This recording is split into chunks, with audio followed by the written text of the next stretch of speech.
Isipin ang eksena. Ikalima na ng madaling araw, tahimik ang mundo. Ang kadiliman ay bumabalot pa sa bukid. At biglang, isang sinaunang tunog ang bumabasag sa katahimikan. Ang pagtilaok ng manok. At ilang sandali pa, ang araw ay nagsisimulang sumilip sa guhit tagpuan. Sa loob ng libu-libong taon, tayong mga tao ay naniwala na binabati ng manok ang araw, na ang tilaok nito ay isang tugon sa pagdating ng liwanag. Ngunit natuklasan ng agham ang isang bagay na mas kamangha-mangha. Ang manok ay hindi tumitilaok dahil sumisikat ang araw. Sumisikat ang araw dahil ang manok ay nagbibigay ng utos. O kahit papaano, yan ang pinaniniwalaan niya. Ang naririnig mo tuwing umaga ay hindi isang magiliw na panggising, kundi isang sigaw ng digmaan, isang deklarasyon ng kapangyarihan, isang pagpapakita ng biological na inhenjeriya na napakatumpak kaya hinihiya nito ang iyong telepono. Paano nalalaman ng manok na magbubukang liwayway na kahit nakakulong siya sa isang madilim na silong? Bakit mayroong herarkiya na nagbabawal sa ilang manok na tumilaok bago ang iba? Maghanda, dahil pagkatapos nito ay hinding-hindi mo na muling titingnan ang kulungan sa parehong paraan. Magsimula tayo. Ang makina ng tunog, ang organo na nagpapalit ng hangin tungo sa kulog. Upang maunawaan ang tilaok ng manok, kailangan muna nating tumingin sa loob ng kanyang dibdib. Tayong mga tao ay nagsasalita gamit ang laringhe, isang organo na matatagpuan sa lalamunan na nagpapatalbog sa hangin. Ngunit ang mga manok at ang mga ibon sa pangkalahatan ay may isang lihim na sandata na mas sopistikado, ang siringhe. Ang siringhe ay wala sa lalamunan, kundi mas mababa pa, sa base ng trakea, kung saan naghahati ang mga bronkyo patungo sa mga baga. Ang estratehikong posisyong ito ay nagpapahintulot sa manok na gamitin ang halos lahat ng hanging inilalabas niya upang makagawa ng tunog. Habang tayo ay nawawalan ng malaking bahagi ng enerhiya sa proseso, ginagawa ng manok ang kanyang katawan bilang isang likas na speaker na may napakataas na kahusayan. Ang resulta ay brutal. Ang tilaok ng isang manok ay maaring umabot sa 140 desibel. Upang bigyan ka ng ideya, yan ay halos kaparehong lakas ng isang eroplano na lumilipad sa malapit o isang makinang reaksyon sa mga pagsusuri. Ito ay isang tunog na idinisenyo upang maglakbay ng mga kilometro sa mga bukid at kagubatan, upang tumagos sa hamog ng madaling araw, at upang makarating sa mga tainga ng sinumang karibal sa paligid. Ngunit hindi lamang ito lakas ng tunog. Ang siringhe ay may mga independiyenteng kalamnan na maaring mag-vibrate sa iba't ibang frekwensya sa parehong oras. Kaya naman ang tilaok ng manok ay hindi isang simpleng tunog, kundi isang komplikadong timpla ng mga tono na nagpapatong-patong, na lumilika ng magaslaw at matalim na teksturang iyon na makikilala mo sa gitna ng libu-libo. Ito ay isang biological na instrumento ng katumpakan. Ang lihim ng panloob na relo, mga ritmong sirkadyano at perpektong antisipasyon. Ngayon ay darating ang tanong na nagkakahalaga ng 1,000,000. Paano nalalaman ng manok na kailangan niyang tumilaok bago ang bukang liwayway? Sa loob ng maraming siglo, inisip na ito ay isang reaksyon sa liwanag, na ang unang sinag ng araw ang nagpapaaktibo sa tilaok. Ngunit ang tiyurang ito ay may problema. Ang mga manok ay tumitilaok bago pa sumikat ang araw, habang madilim pa ang lahat. May hindi tumutugma. Ang sagot ay nasa ritmong sirkadyano, isang panloob na biological na rilo na taglay ng halos lahat ng buhay na nilalang, kabilang tayo. Ito ay isang siklo na humigit kumulang 24 na oras na nag-aayos ng mga tungkulin tulad ng pagtulog, temperatura ng katawan, mga hormona at metabolismo. Sa mga manok, ang rilong ito ay sadyang nakatono upang asahan ang bukang liwayway. Ang mga mananaliksik mula sa Unibersidad ng Nagoya sa Hapon ay nagsagawa ng isang kamanghamanghang eksperimento.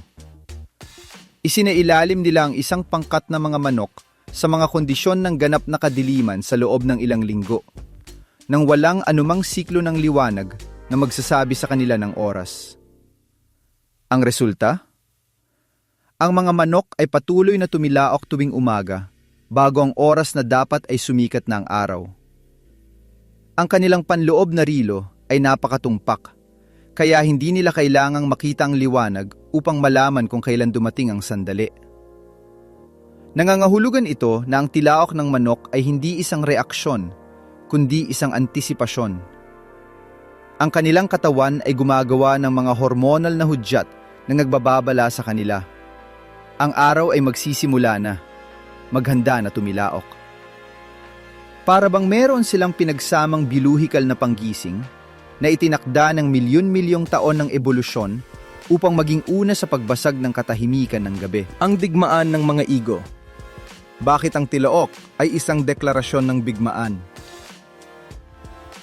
Ngunit ang manok ay hindi tumitilaok dahil lamang oras na niya.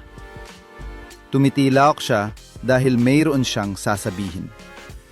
Isang bagay na napakahalaga. Sa mundo ng mga ibon, ang katahimikan ay tanda ng kahinaan, at ang bukang liwayway ang pinakakritikal na sandali upang ipakita ang kapangyarihan. Kapag ang isang manok ay tumitilaok sa bukang liwayway, nagpapadala siya ng mensahe sa lahat ng mga lalaki sa paligid. Isang mensahe na nagsasabing, "Nandito pa rin ako. Nakaligtas ako sa gabi. Ang teritoryong ito ay akin pa rin. Ang aking lakas ay buo pa. Kung may gustong sumubok ng suwerte, pumarito siya. Ngunit, magbabayad siya ng mahal." Ito ay isang deklarasyon ng soberanya sa teritoryo. Isang, "Nandito ako," na umiiwas sa hindi kinakailangang pisikal na paghaharap. Isipin na nakatira ka sa isang nayon kung saan lahat ng mga mandirigma tuwing umaga ay lumalabas sa plaza at sumisigaw ng kanilang pangalan.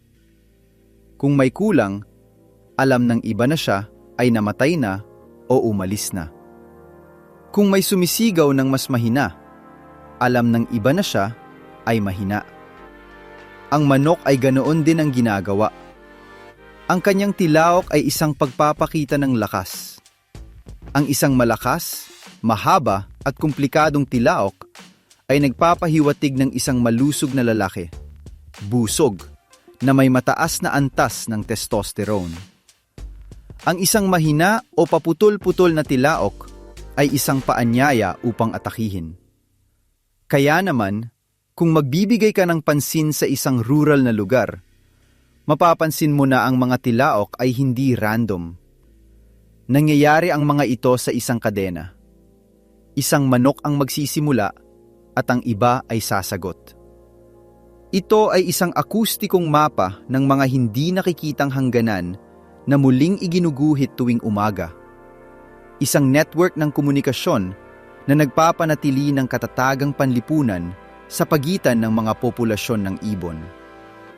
Ngunit sa loob ng sistemang ito ng komunikasyon ay may isang gintong tuntunin, isang hindi nakasulat na batas na maaring magdulot ng madugong labanan kung malalabag. Hindi lahat ng manok ay may karapatang tumilaok kung kailan nila gusto. Mayroong matigas na panlipunang herarkiya, isang pagkakasunod-sunod sa pagtuka na nagpapasya kung sino ang unang magbabasag sa katahimikan. At ang mga subordinates na nagtatangkang hamunin ang pinuno ay humaharap sa mga brutal na kahinatnan. Ngayon ay matutuklasan natin kung paano gumagana ang herarkiyang iyon. Bakit kailangang matutong tumilaok ng mga sisiw na parang nag-aaral sa paaralan ng musika, at kung paano ang manok ay naging higit pa sa isang hayop sa kulungan sa loob ng milenyo. naging relo siya ng sangkatauhan. Ang pagkakasunod-sunod sa pagtuka. Bakit ang lalaking alpha ang unang tumitilaok? Sa loob ng isang pangkat ng mga manok ay mayroong isang napakahigpit na istrukturang panlipunan na tinatawag ng mga siyentipiko na pagkakasunod-sunod sa pagtuka. Hindi ito isang metapora, literal ito. Ang mga pinakadominanting manok ay tinutuka ang mga mas mahihina upang mapanatili ang kanilang katayuan at tinatanggap ng mga mahihina ang kanilang lugar upang maiwasan ang patuloy na away. Ang herarkiyang ito ay hindi lamang nagpapasya kung sino ang unang kakain o kung sino ang may paborableng akses sa mga inahing manok. Nagpapasya ito sa isang bagay na mas mahalaga. Kung sino ang may karapatang gisingin ang mundo. Ang mga detalyadong pag-aaral ng etolohiya ay nagkumpirma na ang lalaking alpha, ang kataas-taasang pinuno ng pangkat, ang palaging may tungkulin na basagin ang katahimikan sa bukang liwayway. Siya ang unang tumitilaok. Ang kanyang mga subordinate ay matiyagang naghihintay na matapos ang kanyang paunang konsyerto upang, sa sandaling iyon, ay isama ang kanilang mga tinig sa koro. Kung ang isang manok na may mas mababang ranggo ay mangahas na tumilaok bago ang pinuno, gumagawa siya ng isang gawa ng rebelyon. Hinahamon niya ang autoridad. At sa mundo ng mga manok, ang mga hamon ay nilulutas sa pamamagitan ng mga tuka at tari. Sa mga labanan na maaring matapos sa dugo, mga balahibo sa lupa at, sa mga ekstremong kaso, sa kamatayan ng humahamon. Ang panlipunang disiplinang ito ay maaring mukhang malupit, ngunit mayroon itong malinaw na evolusyonaryong tungkulin. Umiiwas ito sa patuloy na mga hidwaan. Kung tuwing umaga ang lahat ng manok ay mag-aaway upang makita kung sino ang unang tumitilaok, ang pangkat ay maubusan ng dugo sa mga panloob na labanan at walang enerhiya upang maghanap ng pagkain o upang bantayan ang mga mandaragit. Ang herarkiya ay nagpapataw ng kaayusan, isang tensyonadong ngunit gumaganang kapayapaan na nagpapahintulot sa kolektibong kaligtasan. At ang kamangha-mangha ay, ang herarkiyang ito ay naitatatag at napananatili sa pamamagitan ng tunog.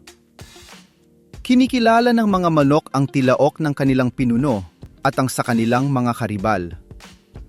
Alam nila kung sino ang sino sa pamamagitan lamang ng boses. Para bang tuwing umaga sa pakikinig sa unang tilaok, ang lahat ng iba ay nagsasabing, ayos ang lahat, ang boss ay nandoon pa rin. Tayo naman sa ating gawain. Ang paaralan ng tilaok. Paano natututong maging manok ang mga kabataan? Ang isang sisiw ay hindi pinanganak na marunong ng tumilaok. Hindi niya binubuksan ang tuka at lumalabas ang perpektong tilaok. Ang pagtilaok ay isang kasanayan na natututunan, isang sining na pinupino sa pamamagitan ng pagsasanay at, higit sa lahat, sa pagdating ng pagbibinata ng ibon. Sa paligid ng 4 o 5 buwang gulang, ang mga antas ng testosterone sa mga batang manok ay nagsisimulang tumaas ng husto.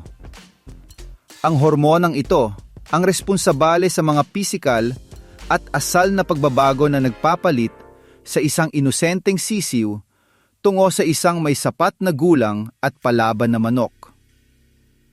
Ang palong ay lumalaki at nagiging pula. Ang mga balahibo sa buntot ay humahaba.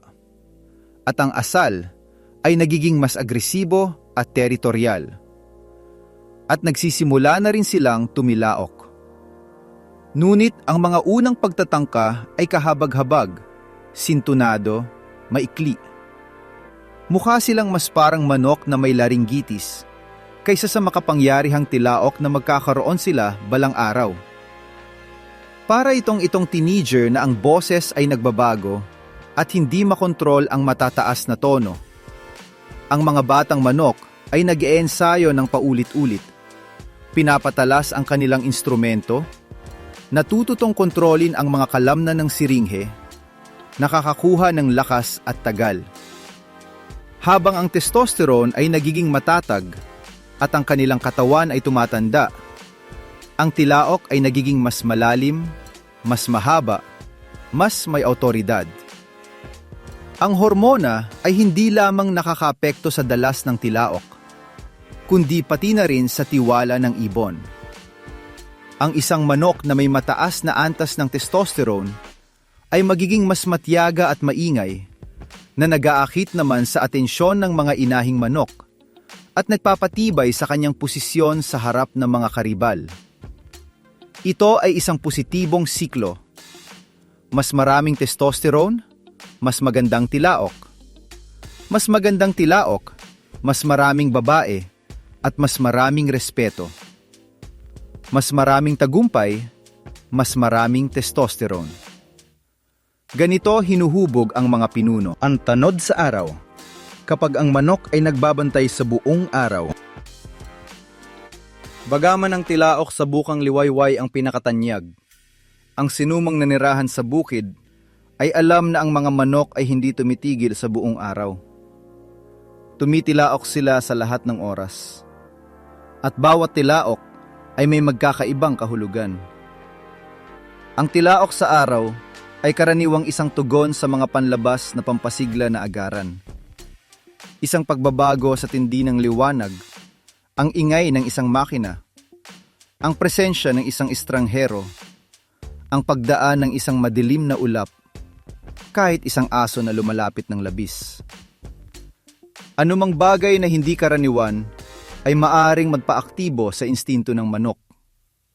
Sa mga kasong ito, ang tilaok ay nagsisilbi bilang isang sistema ng alarma para sa komunidad.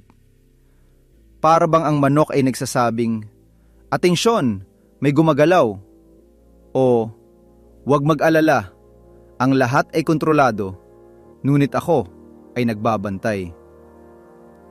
Ang mga inaing manok naman ay nakatuon sa paghahanap ng mga insekto o pag-aalaga sa mga sisiw. Nagtitiwala na ang tanod ay alerto. Ang manok ay gumaganap sa papel ng permanenteng bantay. Mula sa isang mataas na posisyon, isang punso ng lupa, isang bakod, isang bato, sinusuri niya ang guhit-tagpuan para sa mga panganib. Ang kanyang makapangyarihang boses ay nagpapahintulot sa kanya na i-coordinate ang seguridad ng pangkat, magbabala ng mga banta, at mapanatili ang pagkakaisa ng kawan. Kaya naman ang tilaok sa tanghali ay hindi gaanong tungkol sa oras, kundi tungkol sa agarang kapaligiran. Ito ay isang kasangkapan ng patuloy na kaligtasan. Ang relo ng sangkatauhan. Paano minarkahan ng mga manok ang ating oras? Sa loob ng milenyo, bago pa magkaroon ng mga panggising, bago ang mga relo sa kamay, bago pa man ang mga tumpak na kronometro, ang manok ang naging relo ng sangkatauhan.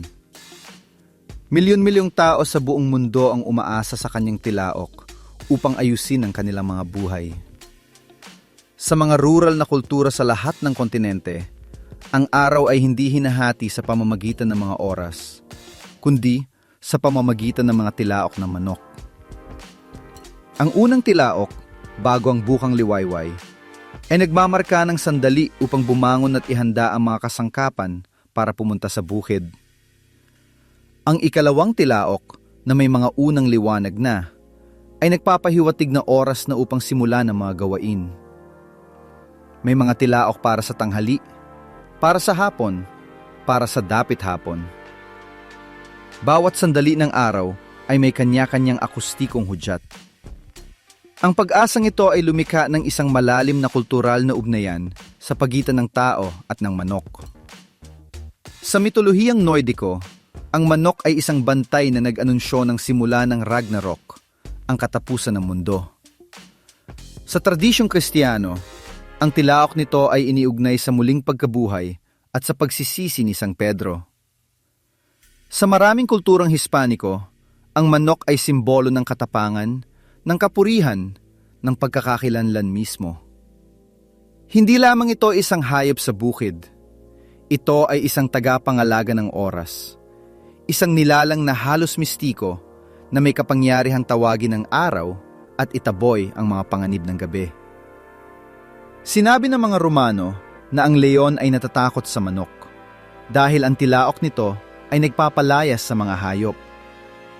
Ito ay isang malaganap na paniniwala at bagaman hindi ito totoo, ipinapakita nito ang espesyal na lugar na inuukupahan ng hayop na ito sa imahinasyon ng tao. Ang alinggamgaw ng kagubatan, ang sinaunang ninuno na hindi kailanman umalis. Upang tunay na maunawaan ang asal na ito, kailangan nating maglakbay sa Timog Silangang Asya, sa mga tropikal na kagubatan kung saan nakatira ang sinaunang ninuno ng lahat ng domestikong manok, ang Gallus-Gallus, ang pulang manok ng kagubatan. Sa mga makakapal na kagubatang iyon, kung saan ang paningin ay halos wala dahil sa makapal na mga dahon, ang tunog ang tanging paraan upang mapanatili ang pakikipag-ugnayan sa pangkat. Ang mga ibon ay hindi nakikita ang isa't isa sa pamamagitan ng mga damo, ngunit maaari silang magkarinigan. Ang pagbuo ng isang makapangyarihang tilaok ay isang malaking evolusyonaryong bentahe. At bukod dito, kailangang piliing mabuti ang sandali. Sa kagubatan, ang bukang liwayway ang panahon ng pinakamababang aktibidad ng maraming mandaragit. Ang mga panggabing hayop ay umaalis na. Ang mga pang-araw ay hindi pa nagigising. Ito ang perpektong bintana ng seguridad upang gumawa ng ingay nang hindi umaakit ng mga banta. Sa pagtilaok ng maaga, pinalalaki ng manok ang abot ng kanyang boses bago pa ang ingay ng araw. Ang mga insekto, ang ibang mga ibon, ang hangin, ay gawing isang maingay na kaguluhan ang kagubatan na imposibleng malampasan.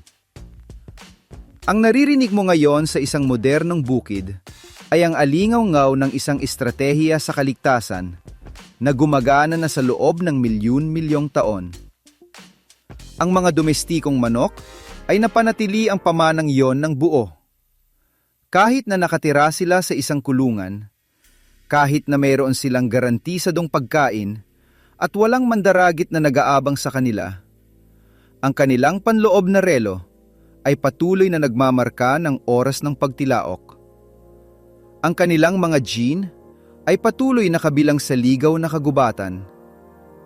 Kaya sa susunod na marinig mo ang tilaok na yon na bumabasag sa katahimikan ng madaling araw, huwag ka lamang makontento sa pagmumura dahil nagising ka. Isipin ang lahat ng nasa likod nito. Isipin ang siringhe, ang perpektong organong yon na nagpapalit sa hangin tungo sa hulog. Isipin ang panloob na relo na itinakda ng ebolusyon upang asahan ang bukang liwayway ng may katumpakan na kinainggitan ng anumang relong Swiso. Isipin ang panlipunang herarkiya, ang lalaking alpha na umaangkin sa kanyang karapatan na maging una, ang mga subordinate na naghihintay ng kanilang pagkakataon sa katahimikan.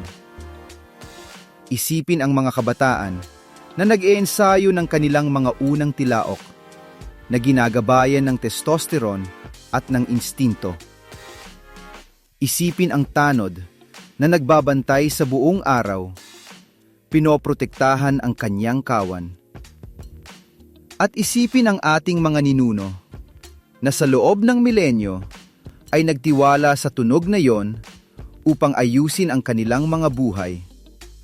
Upang malaman kung kailan magtatrabaho, kailan magpapahinga, kailan magdarasal. Ang manok ay naging higit pa sa isang hayop. Naging katuwang siya sa ebolusyon, isang tagamarka ng oras, isang simbolo ng kultura. Ang tilaok ng manok ay hindi isang kapritsyo ng kalikasan. Ito ay isang komplikadong simponya kung saan nagtatagpo ang biolohiya, ang hormonal na kimika, ang panlipunang herarkiya, at ang ligaw na pamana. Ito ay resulta ng milyon-milyong taon ng ebolusyon, ng mga perpektong adaptasyon, ng mga estratehiya sa kaligtasan na patuloy na gumagana ngayon sa isang kulungan, sa isang bukid, sa anumang sulok ng mundo kung saan may isang manok na handang angkinin ang kanyang teritoryo.